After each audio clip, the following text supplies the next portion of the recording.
Que alguien saque a esta sucia de aquí ahora. La música de la gala se ahogó en un instante. Las copas de champán se detuvieron a medio camino de los labios y un centenar de miradas se clavaron en mí. Sofía, la ejecutiva estrella, me observaba desde su pedestal de lujo, su rostro contraído por el asco, mientras la punta de su tacón de aguja se hundía en mi costado. El olor del carísimo buffet se mezclaba con la tensión, y el silencio de los invitados era un monstruo que se alimentaba de mi humillación. Nadie se movió. Sin embargo, en un rincón, un joven camarero me miraba con algo más que lástima. Sus ojos parecían ver la grieta en aquella fachada perfecta. No vio miedo en mi rostro, sino una extraña y gélida calma. Aquella patada no era solo un insulto, era el detonante de una verdad que estaba a punto de incendiar la noche. ¿Qué opinas de una actitud así? Dale a me gusta, suscríbete y déjanos tu comentario. Aquel dolor agudo en mi costado no era nuevo.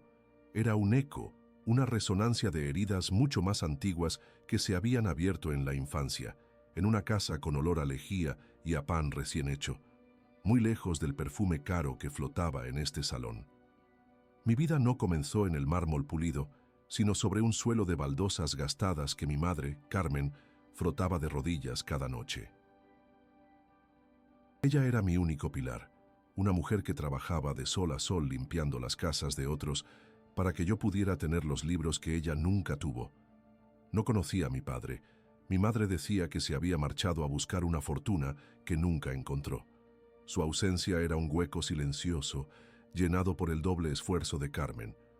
«Tú no limpiarás los suelos de nadie, hija», me susurraba mientras me arropaba, sus manos ásperas por los productos químicos acariciando mi pelo.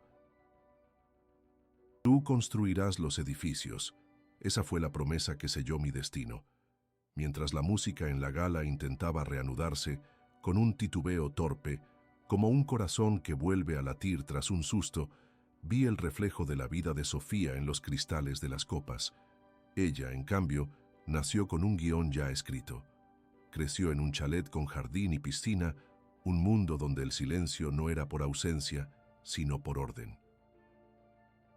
Su familia, los Valdés, medía el valor de las personas por el prestigio de su apellido o el saldo de su cuenta bancaria. Para ellos, la gente como mi madre y como yo éramos parte del decorado, funcionales pero invisibles. Recuerdo a la madre de Sofía, una mujer de sonrisa helada, explicando en una cena a la que mi madre me llevó porque no tenía con quién dejarme, que la disciplina y la imagen lo son todo. Sofía aprendió esa lección al pie de la letra. Aprendió que la compasión era una debilidad y que el poder residía en mantener a los demás por debajo, asegurándose de que nunca olvidaran su lugar. Los camareros reanudan su circulación entre los invitados, ofreciendo canapés con sonrisas forzadas. Nadie me mira directamente, pero siento el peso de sus miradas de reojo, cuchicheos que se apagan cuando giro la cabeza. Pero el golpe más duro no es el de su tacón, ni el desprecio colectivo. Es la mirada de mi hijo, Lucas, el joven camarero que se ha quedado paralizado en un rincón. Lo veo luchar consigo mismo, su mandíbula apretada, el rostro pálido. Él es mi orgullo, el motivo de mis noches en vela y mis manos agrietadas. Está estudiando arquitectura en la universidad, pagándose la carrera sirviendo en eventos como este, sin saber que la dueña del imperio que organiza la fiesta está conectada a nosotros de una forma que le helaría la sangre. Él solo ve a su madre, la limpiadora, humillada en su lugar de trabajo, y la vergüenza le quema la cara. Su silencio, el silencio de mi propia sangre, duele más que 1000 patadas. Él quiere ascender, escapar del estigma que yo represento, y en este instante soy un ancla que lo arrastra hacia el fondo que tanto teme. Un recuerdo fugaz me atraviesa como un relámpago. Tengo 10 años y estoy en la cocina de la casa de los Valdés. Sofía, con 12, entra con un vestido nuevo y me arranca de las manos una pequeña figura de madera que mi madre me había tallado. «Esto es basura para gente como tú», dijo, antes de lanzarla a la chimenea encendida. Cuando lloré, su madre apareció, y en lugar de regañarla me dijo a mí que no debía traer mis trastos pobres a su casa. Aquel día comprendí que para ellos no éramos personas, éramos un servicio, una función, y las funciones no tienen sentimientos ni posesiones. Miro a Sofía, que ahora sonríe y acepta una copa de champán como si nada hubiera pasado. Su fachada es perfecta, inquebrantable, pero yo sé lo que hay detrás. Conozco la grieta que vio el camarero, porque yo misma ayudé a cavarla hace muchos años. Ella cree que el pasado está enterrado bajo capas de dinero y poder, pero hay secretos que no se pudren, secretos que se conservan intactos, esperando la llave correcta para salir a la luz. Y esa conexión, ese hilo invisible y podrido que nos une a través de mi madre, está a punto de tensarse hasta romperse, arrastrando consigo todo su imperio de mentiras. El murmullo se extingue por segunda vez. Sofía, con una sonrisa tensa y brillante, se desliza entre sus invitados como una serpiente de seda. Ignora mi presencia, pero cada uno de sus movimientos está calculado para anularme. Se dirige al pequeño escenario donde la banda ha dejado de tocar. Coge el micrófono de su pie y el ligero golpe de sus uñas contra el metal resuena en el salón como el martillo de un juez. Levanta la barbilla, su mirada barriendo la sala, deteniéndose un instante en mí con un desdén glacial antes de dirigirse a la multitud. Mis manos, ocultas en los pliegues de mi uniforme, tiemblan ligeramente, no de miedo, sino de una rabia helada que sube desde lo más profundo de mi ser. Buenas noches de nuevo. Su voz es melosa, pero con un filo cortante. Disculpen la pequeña interrupción. A veces en eventos como este, donde celebramos el éxito, el trabajo duro y la ambición, algunas personas pueden sentirse fuera de lugar. Es comprensible. Unas risas nerviosas y cómplices se escuchan entre el público. Los invitados, atrapados entre el bochorno y el miedo social a no estar del lado correcto, asienten levemente, mirando sus copas. En nuestra empresa, continúa, creemos en los valores, creemos en el mérito, creemos que cada uno tiene un papel que desempeñar y que la dignidad se encuentra en desempeñar ese papel con excelencia, sea cual sea. Sus ojos vuelven a clavarse en mí. Pero también sabemos que la envidia es una mala hierba difícil de arrancar. Hay quienes, en lugar de esforzarse por subir, prefieren manchar el suelo que otros han pulido con su sudor. La humillación es ahora un espectáculo. Ya no es un arrebato, es una lección pública, una ejecución social. Siento cómo mi rostro arde, pero mantengo la espalda recta, negándome a encogerme. Veo a dos hombres de seguridad, discretos pero imponentes, empezar a moverse por el borde del salón, sus miradas fijas en mí. La orden ha sido dada sin palabras. Sofía sonríe desde el escenario, un gesto triunfal. Cree que ha ganado, que me ha reducido de nuevo a una mancha invisible que está a punto de ser limpiada. Pero entonces, a través del mar de rostros incómodos veo a Lucas. Su rostro ya no muestra vergüenza, sino una furia contenida que le tensa la mandíbula. Deja su bandeja de copas vacías sobre una mesa con un ruido sordo y seco. Desafiando el silencio, empieza a caminar hacia mí. No corre, no grita, pero su avance a través de la multitud es una declaración. Los invitados se apartan sorprendidos. Lucas no mira a Sofía, no mira a los guardias, solo me mira a mí. Justo cuando los guardias llegan a mi lado, él también lo hace interponiéndose ligeramente. Ignorando a todos los demás, me pregunta en voz baja pero clara, una voz que corta la tensión como un cuchillo. «Mamá, ¿qué era esa llave? He visto la cara que ha puesto cuando se te ha caído. Vámonos de aquí, pero antes tienes que contármelo todo». Los dos guardias de seguridad se detuvieron, desconcertados por mi intervención.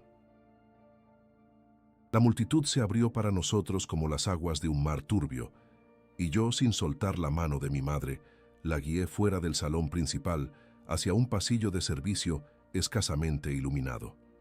El eco de la música y los murmullos se fue apagando a nuestra espalda, reemplazado por el zumbido de una máquina de hielo y el olor a desinfectante. Aquí, lejos del brillo de las lámparas de araña, la realidad era más cruda, más honesta. Apoyé a mi madre contra la pared fría. Su cuerpo temblaba ligeramente, pero su rostro mantenía esa máscara de calma helada, una fortaleza que yo había confundido con resignación. Saqué la vieja llave de latón de mi bolsillo, la que se le había caído, y la sostuve entre nosotros. La luz mortecina arrancaba destellos opacos de su superficie gastada. «Mamá», mi voz sonó ronca, cargada de una vergüenza que me quemaba la garganta. «¿Qué es esto? ¿Por qué esa mujer se ha puesto así al verla? Tienes que decírmelo». Ella bajó la vista hacia la llave, y por primera vez en toda la noche vi cómo su fortaleza se resquebrajaba. Una lágrima solitaria y silenciosa rodó por su mejilla, un río minúsculo abriendo un surco en el polvo de una vida de fatiga. «No es nada, Lucas. Una vieja llave. Vámonos a casa, por favor». Intentó tomarla, pero apreté el puño. «No, no hasta que me lo cuentes. He visto su cara y he visto la tuya. Toda mi vida he visto esa mirada en ti, mamá.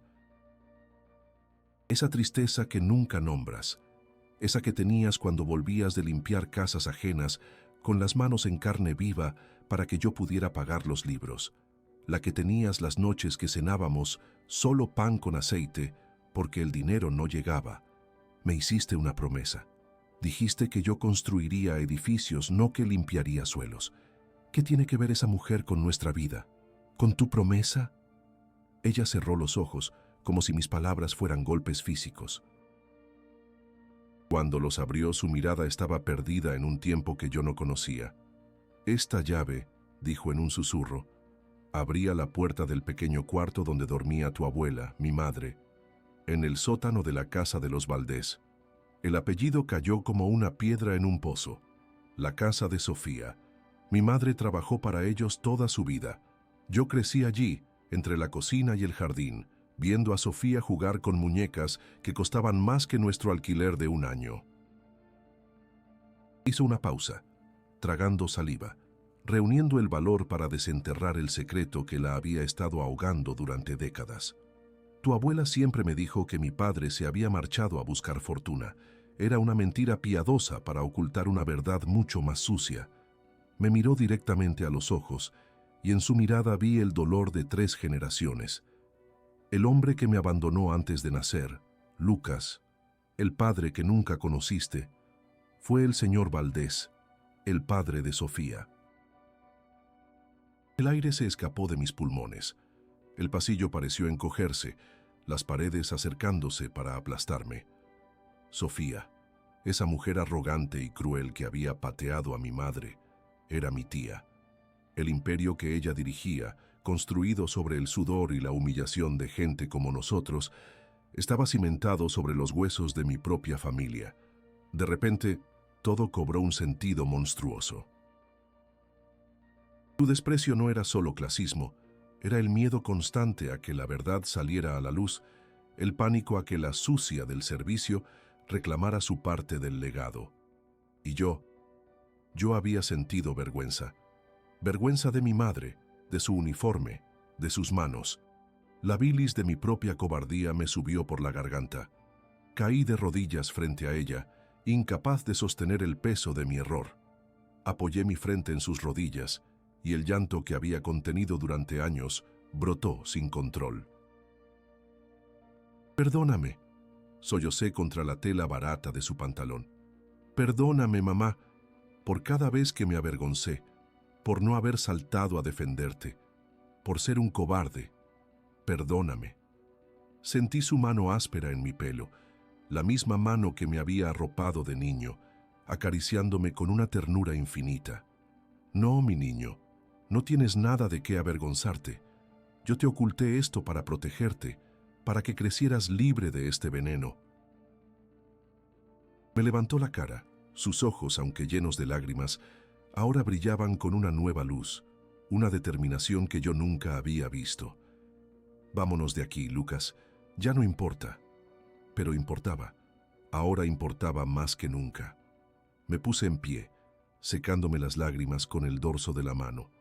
La vergüenza había sido reemplazada por una rabia fría y clara.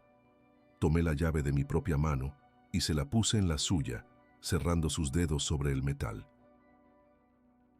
«No, mamá», dije, mi voz firme, sin rastro de duda. «No nos vamos a ninguna parte. Vamos a volver a entrar ahí, juntos». Cogí la mano de mi madre, sus dedos fríos y ásperos entrelazados con los míos, y la guié de vuelta al salón. El murmullo de los invitados se cortó en seco en cuanto cruzamos el umbral. El sonido de nuestros pasos sobre el mármol pulido resonó en el silencio, un eco desafiante que rompía la frágil normalidad que Sofía intentaba reconstruir. Ella seguía en el pequeño escenario, con el micrófono en la mano, su sonrisa congelada en una mueca de incredulidad al vernos regresar. La gente se apartaba a nuestro paso, no con desprecio, sino con una mezcla de temor y una incipiente curiosidad. Eran una marea humana que se abría para dejar pasar una verdad incómoda. No me detuve frente a ella. Seguí caminando, con mi madre a mi lado, hasta llegar al pie del escenario. Subí los 2 escalones con una calma que no sentía, mi corazón latiendo con la fuerza de un tambor de guerra. El aire estaba tan tenso que se podía oler, una mezcla de perfume caro, comida y miedo. Sofía retrocedió un paso instintivamente. Cogí el otro micrófono del pie, el metal frío anclándome en el presente. El leve siseo del altavoz al encenderse fue el único sonido en todo el salón. No miré a la multitud. Mis ojos se encontraron con los de mi madre, que me observaba desde abajo con una expresión de pánico y orgullo. «Esta mujer que ven aquí», comencé, mi voz saliendo firme y clara, resonando en cada rincón, «es mi madre». Un suspiro colectivo recorrió la sala. Sus manos, continué sin apartar la vista de ella, huelen a lejía y a sacrificio, manos que han fregado los suelos de otros para que las mías pudieran sostener libros de arquitectura. Manos que me han arropado cada noche de mi vida, prometiéndome un futuro que ella nunca tuvo. Durante mucho tiempo he sentido vergüenza de esas manos. Esta noche, en este mismo salón, cuando ha sido humillada, sentí vergüenza. Y esa vergüenza es la mayor cobardía de mi vida. Giré mi rostro hacia la audiencia, barriendo con la mirada sus caras incómodas y sus trajes de diseño. Todos ustedes celebran el éxito. Admiran el poder, el estatus, los apellidos que abren todas las puertas, pero se olvidan de las personas que hacen posible su mundo de lujo, las personas que limpian lo que ustedes ensucian, que les sirven la comida, que son invisibles hasta que cometen el error de existir demasiado cerca de ustedes. Mi mirada se clavó en Sofía, cuyo rostro se había transformado en una máscara de furia contenida. Usted ha hablado de mérito y de dignidad.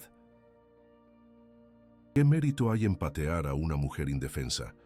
¿Qué dignidad hay en humillar a alguien por su trabajo? El único valor que usted ha demostrado esta noche es el de la crueldad. «Basta ya», siseó Sofía en su micrófono, su voz temblando de rabia. ¿Quién te crees que eres para venir aquí a dar lecciones de moral? No eres más que el hijo resentido de una limpiadora, una revista que intenta manchar el nombre de quienes le dan de comer.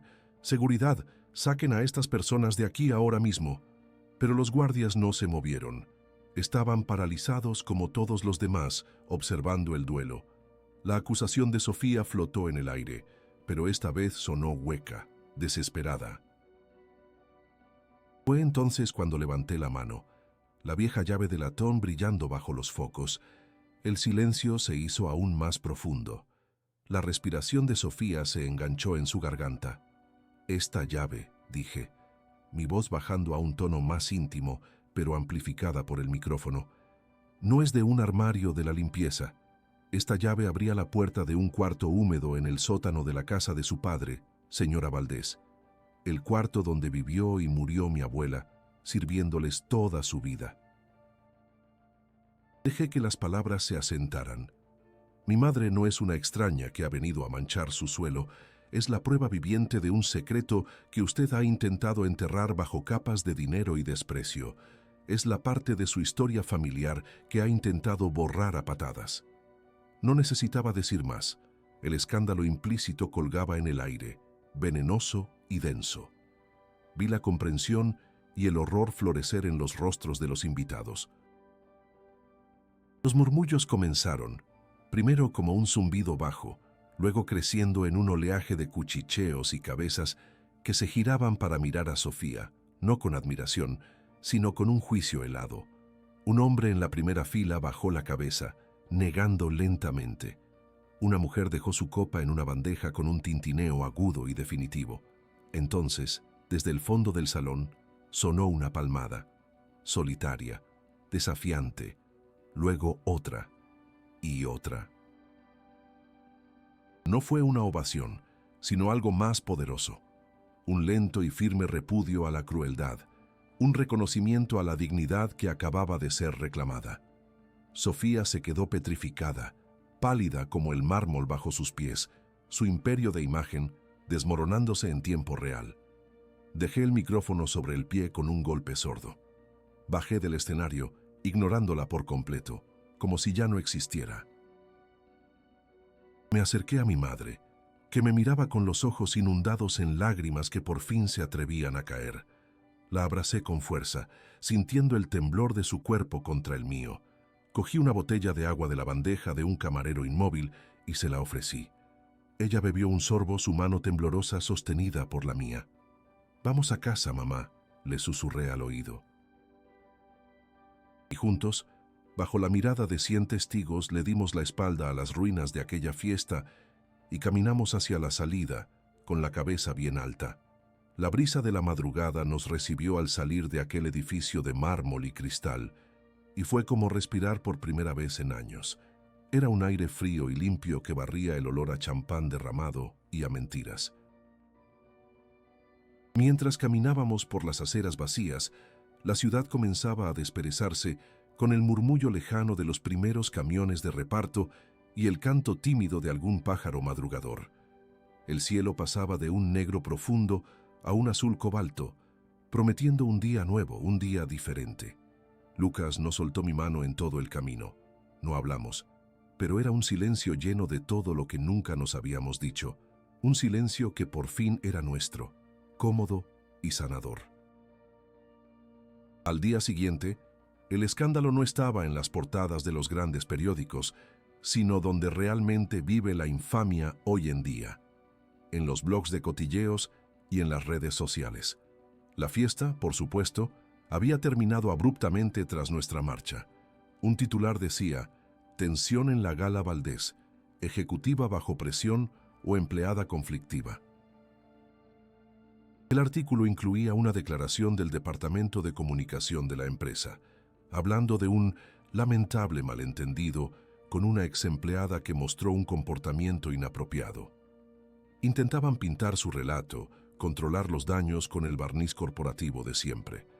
Pero la verdad, una vez liberada, es difícil de atrapar. Empezaron a llegar mensajes privados. Uno era de un compañero de Lucas en el catering: «Tu madre es una leona. Lo que hicisteis anoche nos dio voz a todos». Otro, un correo electrónico de un invitado anónimo: «Lamento profundamente mi silencio. Su dignidad fue una lección que no olvidaré». El mundo no se había puesto de nuestro lado en una ovación unánime, pero pequeñas luces de decencia se encendían en la oscuridad, y eso era suficiente. La verdadera reparación, sin embargo, no llegó en forma de disculpa pública o de compensación económica. Llegó el sábado por la mañana, cuando Lucas apareció en la puerta de nuestra pequeña casa con cajas de pintura, herramientas y una determinación que iluminaba sus ojos. «Vamos a empezar por tu cuarto, mamá», dijo, y su voz no admitía réplica. Durante semanas, el sonido de martillos y brochas reemplazó el silencio triste de la casa. Derribó la pared que daba a un pequeño trastero inútil, creando un espacio luminoso donde antes solo había humedad. Pintamos las paredes de un color crema que atrapaba la luz del sol, Compró una cama nueva y un pequeño escritorio para que yo pudiera sentarme a leer sin forzar la vista. Retomamos las visitas al cementerio, pero ya no íbamos a llorar a mi madre, sino a contarle en voz baja que su historia por fin había sido honrada. Una tarde, mientras lijaba el marco de la ventana, lo observé. Su concentración, el cuidado en cada gesto. Y comprendí que durante toda mi vida me había obsesionado con el perfume caro y la foto perfecta, con el éxito que se mide en metros cuadrados y apellidos ilustres. Le había prometido a mi hijo que él construiría edificios, sin darme cuenta de que el hogar más importante, el nuestro, se estaba cayendo a pedazos por dentro, carcomido por un secreto. La vergüenza que sentí por mis manos se había transformado en una profunda gratitud por todo lo que esas manos habían construido, su futuro. Y ahora, sus manos, que yo soñaba con que solo tocaran planos y maquetas, estaban cubiertas de yeso por mí. Estaban reparando las grietas de mi alma. Él había sido siempre mi observador clave, el único testigo cuya opinión realmente importaba, y su silencio inicial no fue cobardía, sino el preludio del acto de amor más valiente que jamás había presenciado. En aquel salón, él no solo vio a una limpiadora, vio a su madre. Ahora sentada en mi cuarto renovado, con el sol de la tarde entrando a raudales, miro la vieja llave de latón. Descansa sobre una estantería nueva, no como un arma o un trofeo, sino como un recordatorio. Un recordatorio de que la verdad no necesita un escenario ni aplausos, solo necesita una voz dispuesta a pronunciarla. Nos arrebataron el pasado, nos humillaron en el presente, pero al enfrentarnos a todo ello, nos regalamos un futuro. Al final, cada uno de nosotros se enfrenta a momentos que nos definen, encrucijadas donde el camino fácil es el del silencio. Y te preguntas, cuando todo se reduce a lo esencial, ¿qué pesa más en la balanza de una vida? ¿La comodidad de mirar hacia otro lado o el coste de defender la dignidad de alguien?